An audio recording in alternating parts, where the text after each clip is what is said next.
नमस्कार विद्यार्थियों, study with सीप की ऑनलाइन क्लासेज में आपका स्वागत है।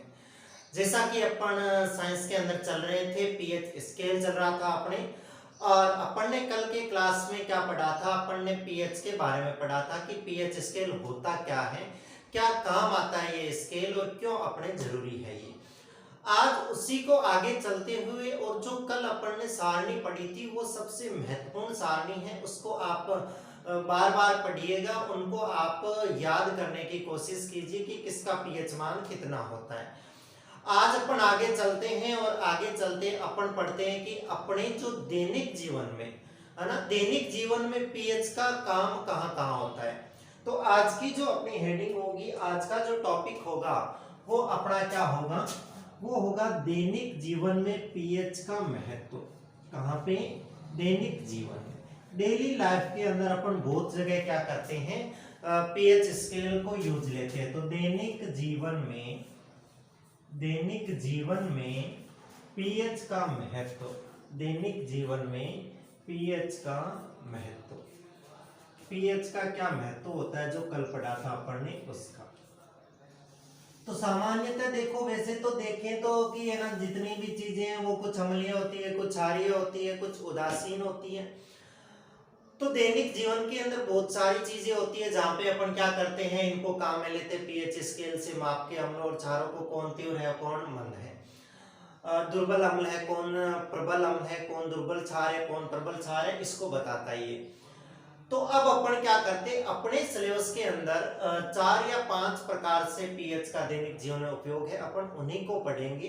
पहले मैं आपके सामने लिख देता हूं कि अपने दैनिक जीवन में ऐसे कौन से वो प्रयोग है जिसके अंदर अपन इसका उपयोग करते हैं।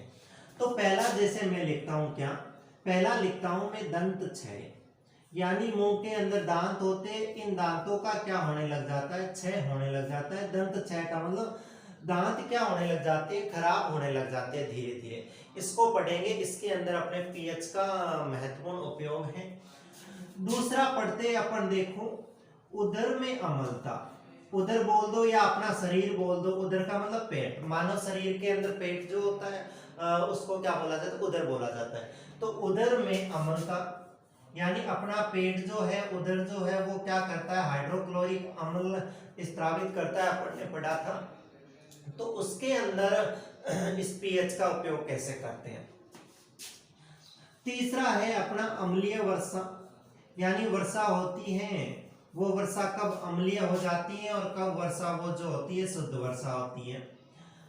चौथा जो अपन पढ़ेंगे वो पढ़ेंगे क्या, कीटों के डंक, कीटों का डंक या कीटों के डंक में अम्ल, कीटों के डंक में अम्ल या क्षार जो भी होता है, अम्ल होता है तो मैं अम्ल लिख देता हूँ। कीटों के डंक में जो अम्ल होता है उसको पहचानने में भी इसका उपयोग किया जाता है। और पांचवा क्या पढ़ना है आपने को, मिट्टी की अम्लता में, किसमें, मिट्टी की अम्लता में इसका उपयोग किया जाता है। तो सामान्यतः ये जो 5 उपयोग है, 5 जो ये दैनिक जीवन के कार्य हैं, इनके अंदर अपन क्या करते हैं, पीएच का उपयोग करते हैं। तो किस हिसाब से पीएच का उपयोग करते हैं, मैं इनको हटा देता हूँ, आपको अगर लिखना है तो लिख लीजिए, नहीं तो अपन चर्चा करते हैं एक एक पॉइंट पे।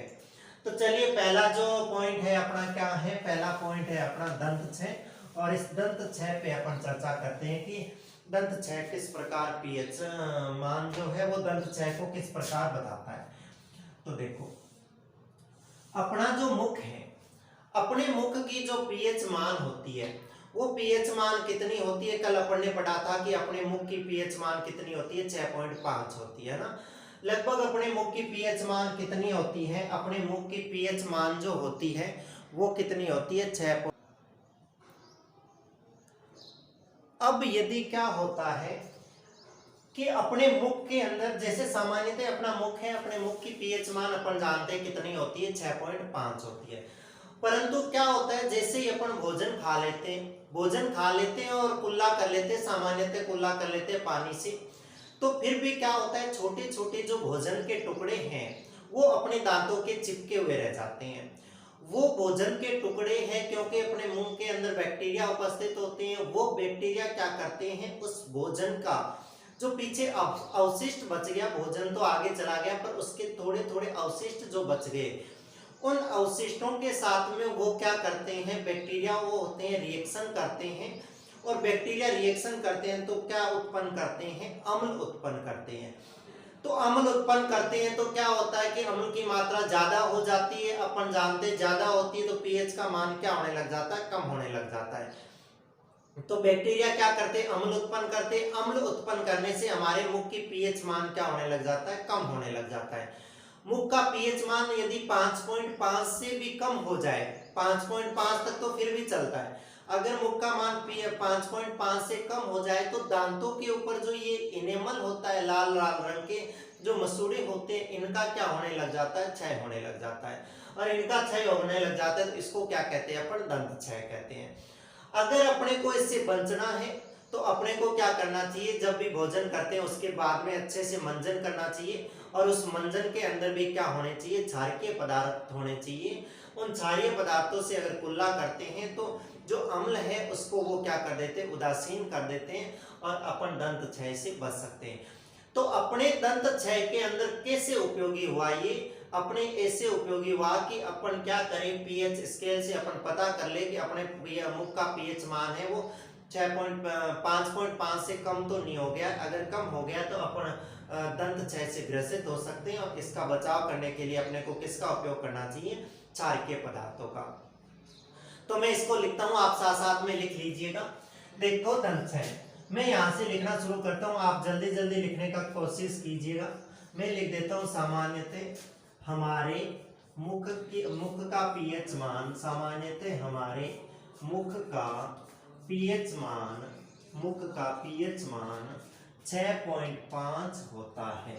सामान्यतः हमारे मुख का पीएच मान 6.5 होता है, परंतु भोजन के पश्चात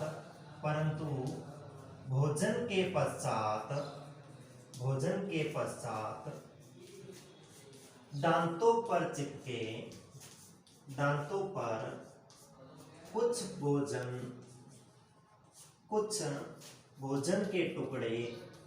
कुछ भोजन के टुकड़े अवशिष्ट रूप में रह जाते हैं।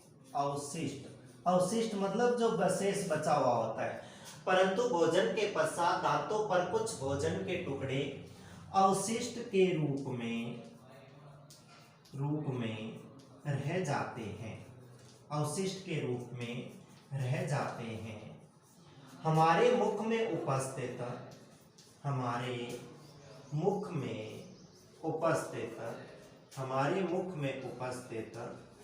बैक्टीरिया,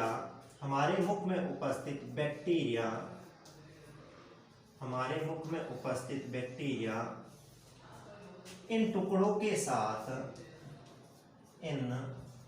टुकड़ों या अवशिष्टों के साथ, इन टुकड़ों के साथ अभिक्रिया करके, इन टुकड़ों के साथ ऐसे लिख दो, क्रिया करके अम्ल उत्पन्न करते हैं, क्रिया करके अम्ल उत्पन्न करते हैं।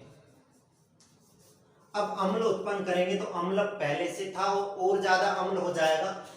अम्ल उत्पन्न करते हैं तो हमारे मुख का पीएच मान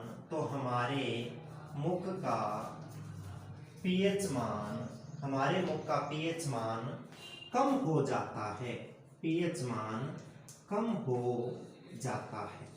होगा ही, ज्यादा अम्ल हो जाएगा तो अपने पीएच मान क्या हो जाएगा, कम हो जाता है।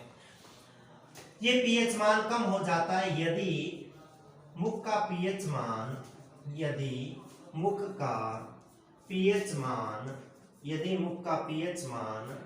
5.5 से कम हो जाता है, 5.5 से कम हो जाता है तो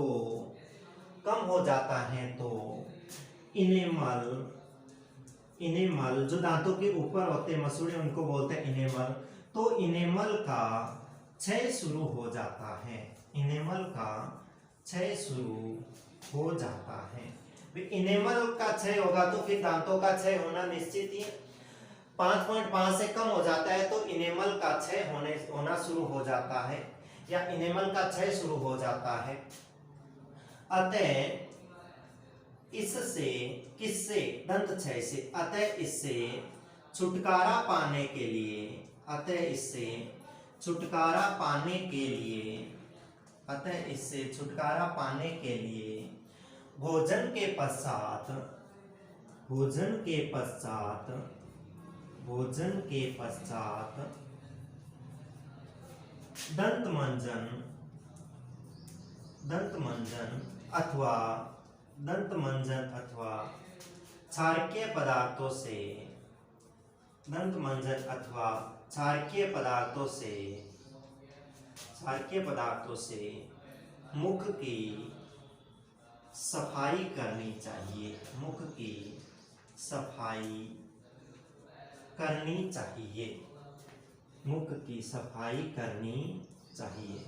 तो आपको सिंपल सा पूछेगा कि दंत क्षय में पीएच मान के महत्व को स्पष्ट कीजिए, तो आपको उसको बता देना है कि हमारा मुख है उसका पीएच मान 6.5 होता है। जब हम भोजन कर लेते हैं तो हमारे दांतों पे भोजन के कुछ अवशिष्ट टुकड़े रह जाते हैं, हमारे मुंह में उपस्थित बैक्टीरिया उन टुकड़ों के साथ में रिएक्शन कर लेते हैं और वो क्या करते हैं, अम्ल उत्पन्न करते हैं। वो अम्ल उत्पन्न करते हैं तो हमारा जो पीएच है उसका मान, मुख का पीएच मान है उसका मान कम हो जाता है। जैसे कल मैंने बताया ही था आपको कि यहाँ पे 7 होता है, जैसे जैसे इधर 7 से कम की ओर जाते हैं अम्ल क्या होता जाता है, प्रबल होता जाता है। तो अम्ल की मात्रा जैसे जैसे ज्यादा होगी पीएच का मान क्या होता जाएगा, कम होता जाएगा। तो पीएच का मान क्या हो जाता है, कम हो जाता है। इससे हमारे दांतों के जो इनेमल है उनका क्षय होना शुरू हो जाता है। अतः इससे छुटकारा पाने के लिए हमें भोजन के पश्चात क्या करना चाहिए, दंत मंजन करना चाहिए अथवा क्षारकीय पदार्थों से मुंह की सफाई करनी चाहिए। तो इन दांतों के क्षय को बचाने के लिए अपने पास में दैनिक जीवन में पीएच स्केल का उपयोग करते हैं। मैं साइड में हो जाता हूं, आप इसको उतार लीजिए, जैसे भी स्क्रीन रोक के उतारना है कैसे ही आप इसको उतार लीजिए और अपन चलते हैं आगे। दूसरा जो टॉपिक है अपना उसके ऊपर चलते हैं। तो देखिए दूसरा टॉपिक क्या है, आपने उतार लिया होगा। दूसरा टॉपिक है, जो भी मैंने वहां आगे पीछे लिखे होंगे जैसे भी लिखे, अपने को कुल मिला के इस क्लास के अंदर वो 5 पॉइंट पढ़ने हैं जो मैंने पहले शुरुआत के अंदर लिखे थे। तो मैं उन पॉइंटों को ऊपर नीचे कर दूं तो आप उस हिसाब से उसको एडजस्ट कर लीजिएगा। मैं दूसरा टॉपिक लेता हूं। दूसरा टॉपिक कौन सा लेते हैं अपन, दूसरा टॉपिक लेते हैं उदर में अम्लता, या आप ऐसे कह सकते हो मानव शरीर में अम्लता, जो भी कह सकते हो। तो मैं दूसरा टॉपिक लेके चलता हूं, कौन सा, उदर में अम्लता। उदर में स्पेट समझो, उदर में अम्लता, अम्लता। ये पाठ अपन पढ़ेंगे ना बायोलॉजी वाले, उस टाइम भी पढ़ेंगे और बहुत बार पीछे भी मैंने बताया था कि अपना जो पेट है वो क्या करता है, हाइड्रोक्लोरिक HCl उत्पन्न करता है, हाइड्रोक्लोरिक अम्ल उत्पन्न करता है। देखो अपना पेट जो है वो हाइड्रोक्लोरिक अम्ल उत्पन्न करता है। वो अगर अधिक मात्रा में हाइड्रोक्लोरिक अम्ल उत्पन्न करता है तो हमारे पेट में अम्ल की मात्रा अधिक हो जाती है और अपने पेट के अंदर क्या होने लग जाता है, दर्द और जलन होने लग जाती है। तो इस दर्द और जलन से मुक्ति पाने के लिए अपन क्या करते हैं, अपन कहते हैं कि कुछ क्षारकीय पदार्थ ले ले जिससे क्या हो जाए, अपने अम्ल क्या हो जाए, उदासीन हो जाए। तो ऐसे क्षारकीय पदार्थ जो होते हैं उनको मिल्क ऑफ मैग्नीशिया टाइप के दुर्बल क्षार का उपयोग करना चाहिए। वो अभी मैं लिख देता हूँ, तो सुनिए देखिए। बाकी इसमें आपको सारा कुछ पता है क्या लिखना है, मैं लिख देता हूँ, आप साथ साथ में उतार लीजिए। उदर में अम्लता, देखिए इसको ऐसे लिखेंगे कि हमारा उदर, हमारा मिस मनुष्य का उदर, हमारा उदर सीधा लिख रहा हूँ HCl हाइड्रोक्लोरिक अम्ल उत्पन्न करता है, हाइड्रोक्लोरिक अम्ल उत्पन्न करता है। हाइड्रोक्लोरिक अम्ल वैसे इसमें नाम आ गया, बाकी लिख दिया, कोई दिक्कत नहीं। हमारा उधर HCl उत्पन्न करता है, HCl उत्पन्न करता है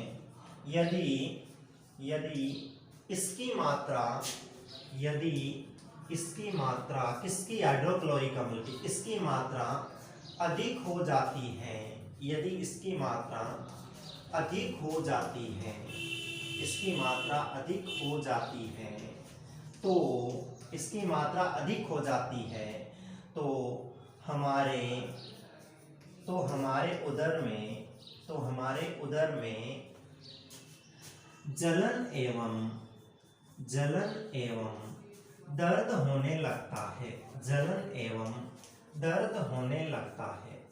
ये कौन बताएगा? पीएच स्केल बताएगा कि आपके पेट के अंदर क्या हो गई है, अम्ल की मात्रा ज्यादा हो गई है। आप क्या करो, इसके अंदर कुछ इलाज करो इसका। तो देखो हमारा उधर हाइड्रोक्लोरिक अम्ल उत्पन्न करता है, इसकी मात्रा अधिक हो जाने पर दर्द और जलन होने लगती है। इससे छुटकारा पाने के लिए या इससे निजात पाने के लिए, इससे निजात या छुटकारा कुछ लिख दो, इससे निजात पाने के लिए, इससे निजात पाने के लिए हमें, इससे निजात पाने के लिए हमें दुर्बल क्षारक जैसे, दुर्बल क्षारक जैसे, एक का नाम लिख देता हूं, दुर्बल क्षारक जैसे मिल्क ऑफ मैग्नीशिया। ये मैं क्यों लिख रहा हूं, ये काम आएगा मिल्क ऑफ मैग्नीशिया। आपको पेपर में पूछ लेगा मिल्क ऑफ मैग्नीशिया किसे कहा जाता है, तो इसको ध्यान में रखिएगा। मिल्क ऑफ मैग्नीशिया, इसका सूत्र लिख देता हूं मैं। इसका सूत्र होता है MgOH का होल ट्वाइस, और सूत्र लिखते ही आपको पता चल गया होगा कि MgOH का होल ट्वाइस तो हमने कहीं पे पढ़ा है।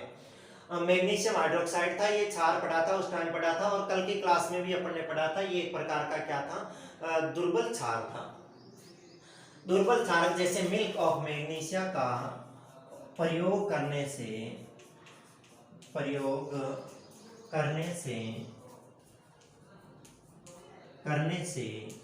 अम्ल की मात्रा उदासीन हो जाती है। अम्ल की मात्रा उदासीन हो जाती है, जिससे, या ऐसे लिख दो, इतना ही लिख दो, ठीक है। यानी इससे निजात पाने के लिए हमें दुर्बल क्षारक जैसे मिल्क ऑफ मैग्नीशिया का उपयोग करना चाहिए। उपयोग करने से अम्ल की मात्रा क्या हो जाती है, उदासीन हो जाती है, और दर्द क्या हो जाता है, कम हो जाता है। तो आपको इतनी सी बात इसके बारे में ध्यान रखनी है। क्या ध्यान रखना है, ये अपन जो नॉर्मली जानते हैं उसको ही लिखना है, रट रटा के कुछ नहीं लिखना। ये रखना है कि अपना जो उदर है वो हाइड्रोक्लोरिक अम्ल उत्पन्न करता है। ठीक है, बराबर कर रहा है तो ठीक है, काम चल रहा है। अगर इसकी मात्रा अधिक हो जाएगी पेट के अंदर तो क्या होगा, जलन और दर्द होने लग जाएगा। तो जलन और दर्द होगा तो निश्चित ही है कि अपन इससे छुटकारा पाना चाहेंगे। तो इससे छुटकारा पाने के लिए अपन क्या करेंगे, दुर्बल क्षारकों का उपयोग करेंगे। और दुर्बल क्षारक जैसे कोई एक नाम पूछ ले तो मिल्क ऑफ मैग्नीशिया का उपयोग करके अपन इससे क्या पा सकते हैं, छुटकारा पा सकते हैं। तो आप इसको नोट कर लीजिएगा, और अपन चलते हैं आगे। जो अपना तीसरा पॉइंट है उस पे चलते हैं। तीसरा पॉइंट अपन लेके चलते हैं, कौन सा, तीसरा लेके चलते कीटों का डंक। कीट होते हैं ना, कीट कोई भी, जैसे कीड़ी मकोड़ा, जो भी जितने भी होते हैं कीट छोटे बड़े, वो कीट क्या करते हैं, वो कीट अपनी सुरक्षा के लिए भी, वो कीट है वो अपनी सुरक्षा करने के लिए क्या करते हैं, अपने डंक मारते हैं। भाई ये होता है कि सांप अपने को क्यों खाता है, सांप चल रहा है, चलने दो, वो अपने को खाता ही नहीं है। सांप अपने डंक कब मारता है, सांप अपने डंक तब मारता है जब उसको क्या हो, खुद को खतरा हो, है ना। उस खुद को खतरा हो तो उस खतरे से बचने के लिए वो क्या करता है, अपने डंक मारता है। भी कोई भी जीव हो, प्रकृति का नियम है कि कोई भी किसी को नुकसान नहीं पहुंचाता। आपका काम चल रहा है, हमारा काम चल रहा है, ठीक है, सारों का काम चल रहा है, कोई किसी को नुकसान नहीं पहुंचाता बिना मतलब के। परंतु यदि क्या हो जाती है, किसी आदमी को के आत्मसम्मान को ठेस पहुंचती है या उसको अपनी सुरक्षा का खतरा रहता है, तो वो क्या करता है, कुछ ऐसी प्रतिक्रिया देता है जिससे सामने वाले का क्या हो, नुकसान हो जाए और अपन क्या हो, उससे बच सके। तो ऐसा ही ये कीड़ी मकोड़े, चिंटियां ये होती है, ये करती है, ये अपना बचाव करने के लिए क्या करती है, सामने वाले के डंक मारती है। डंक मारने से क्या होता है, उसका ध्यान भंग हो जाता है, जो भी वो काम करना चाहता है। जैसे अपन सांप को मारना चाहते हैं, हालांकि जीवों की हत्या नहीं करनी चाहिए, अपन सांप को मारना चाहते हैं, तो वो सांप क्या करता है, वो सांप अपने डंक मारता है कि मैं इसके डंक मार दूं तो क्या हो जाए, अपने निशाने से चूक जाए और इसका ध्यान भटक जाए, जिससे मेरा क्या हो सके, बचाव हो सके। तो ये सिस्टम चलता है। तो मैं आप तीसरी जो आपके सामने हेडिंग लिख रहा हूँ वो लिख रहा हूँ क्या, कीटों के डंक। आपको कुछ भी पूछ सकते हैं, जीव जंतुओं में पीएच स्केल का महत्व लिखिए। मैं सामान्यतः क्योंकि अपनी बुक में कीट लिख रखा है तो मैं कीटों पे लिख रहा हूँ। कीटों का डंक ऐसे लिख दो, कीटों का डंक या कीटों के डंक ऐसे लिख दो, क्योंकि कीट कोई भी हो सकता है, कीटों के डंक में। अब देखो मैं इसमें लिखूंगा क्या, ये लिखेंगे कि कोई भी कीट जैसे कीड़ी मकोड़े जो हैं वो अपने डंक में क्या करते हैं, अम्ल का स्त्रावण करते हैं। जैसे ही वो अम्ल हमारी चमड़ी के या त्वचा के संपर्क में आता है तो हमारे दर्द और जलन होने लगती है। यदि उसी समय क्षारकीय पदार्थों का उपयोग कर लिया जाए तो उस कीट के डंक में जो अम्ल है उसको क्या कर देगा, वो उदासीन कर देगा और उस जलन और दर्द से अपन क्या पालेंगे, छुटकारा पालेंगे। ये वाली बात इसमें लिखूंगा, तो देखना आप लिखना साथ साथ में। देखो सभी कीट जैसे, मैं लिखता हूं, देखो सभी कीट जैसे चिंटी, अपनी भाषा में कीड़ी बोलते हैं तो ये लिख दो चिंटी, है ना, मकोड़े, चिंटी मकोड़े आदि, चिंटी मकोड़े आदि, सांप भी लिख सकते हो आदि, अपने डंक में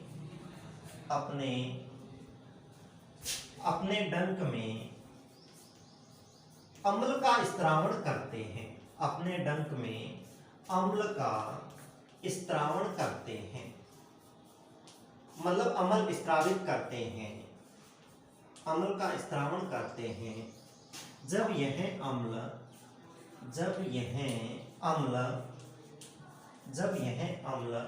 हमारी त्वचा के संपर्क में आता है, जब यह अम्ल हमारी त्वचा के संपर्क में आता है, त्वचा के संपर्क में आता है तो हमें दर्द एवं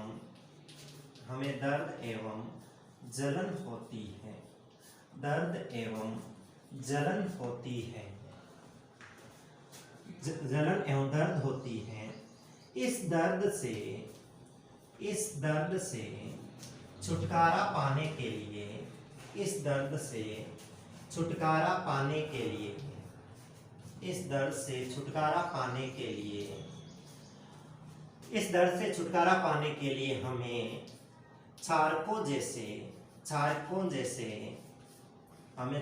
जैसे किस क्षार का उपयोग करना चाहिए, अभी लिखता हूँ, क्षारकों जैसे अपन ने पीछे पढ़ा था, मैं सूत्र लिखता हूँ यहाँ पे NaHCO3, अपन ने ये पढ़ा था, आपको याद आ रहा हो तो, यानी क्षारकों जैसे सोडियम हाइड्रोजन कार्बोनेट है, ये आपको पीछे नाम याद होगा, मैं नहीं लिख रहा, आप लिख लेना, सोडियम हाइड्रोजन कार्बोनेट, यानी इसको सामान्य भाषा में क्या बोलते हैं अपन, बेकिंग सोडा भी बोलते हैं। क्या बोलते हैं, बेकिंग सोडा।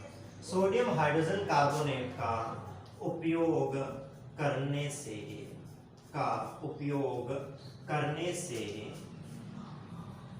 से अम्ल की मात्रा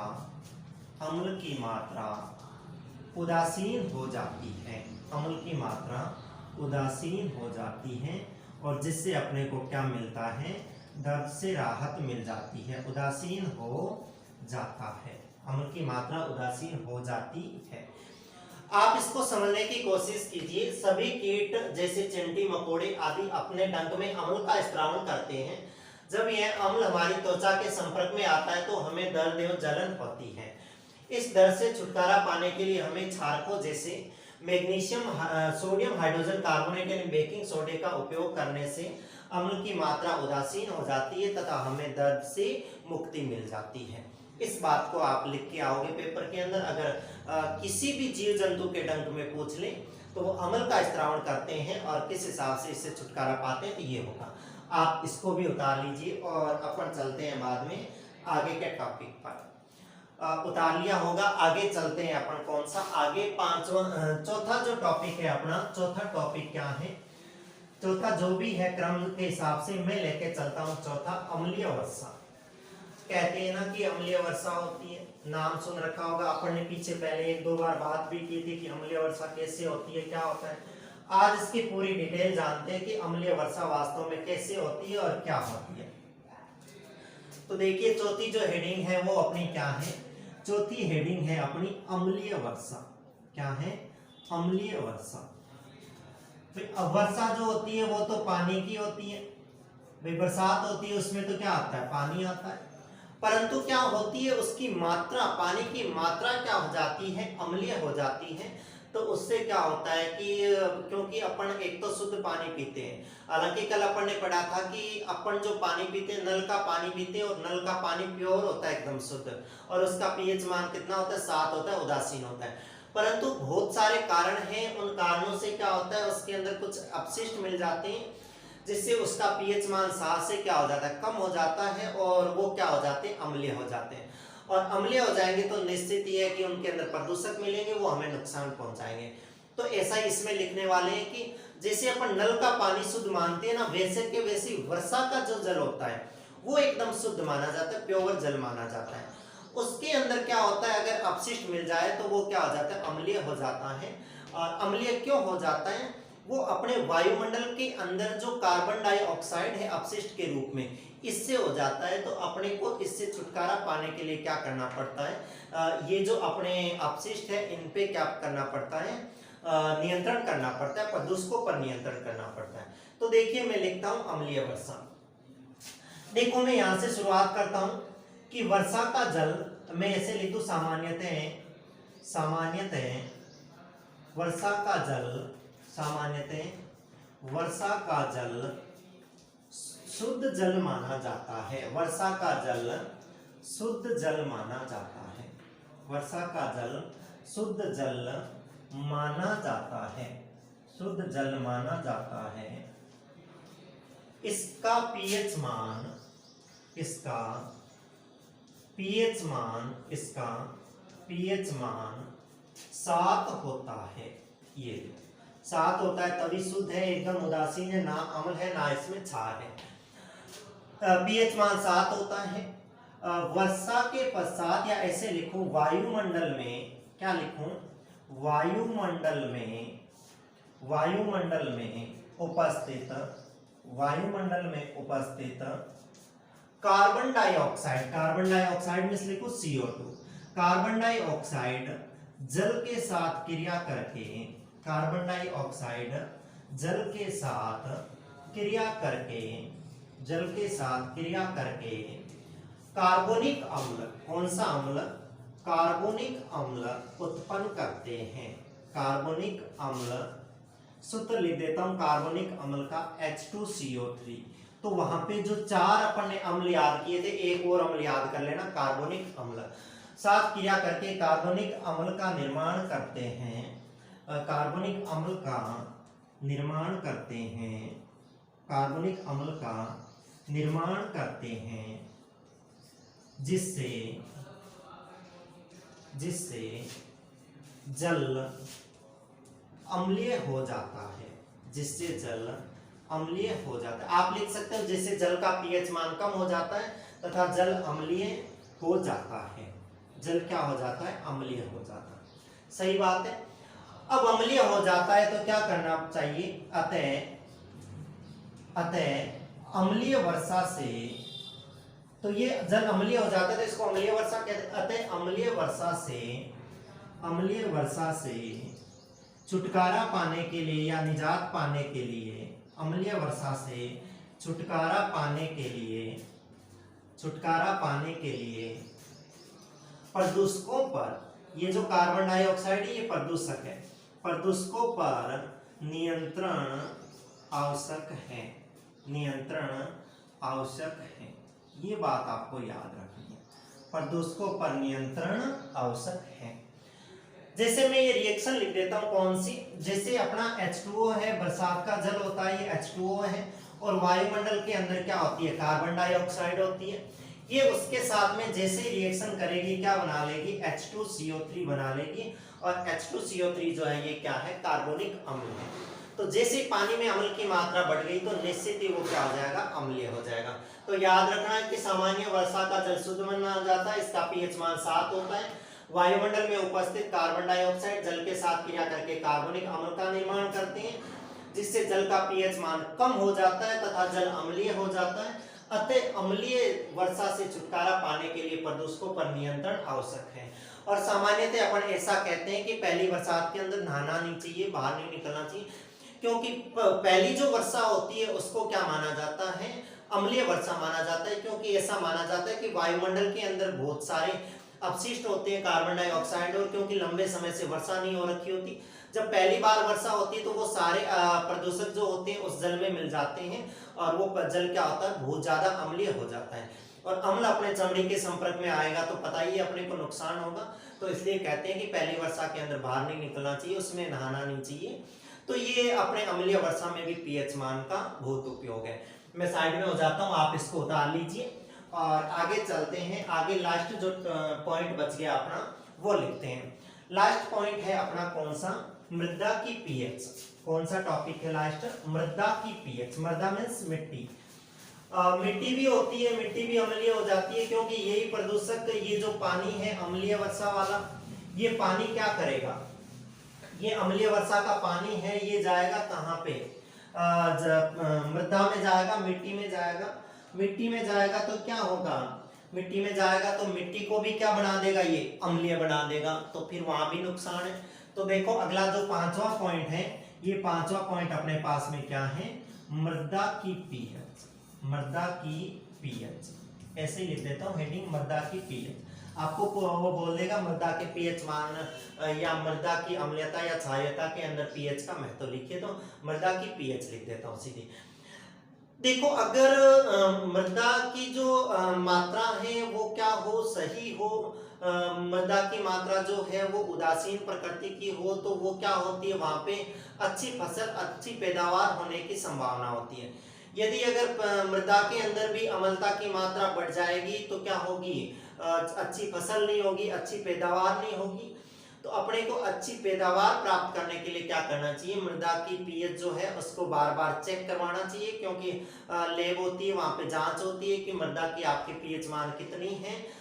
उसके आधार पे वो क्या करते हैं, अपने सलाह देते हैं अपने को कि ना आप इस फसल का यहाँ पे इस फसल को बो दीजिए या इस फसल को, क्योंकि इस फसल के लिए उपयुक्त है, क्योंकि सारी फसलों के लिए अलग अलग पीएच मान की मिट्टी चाहिए।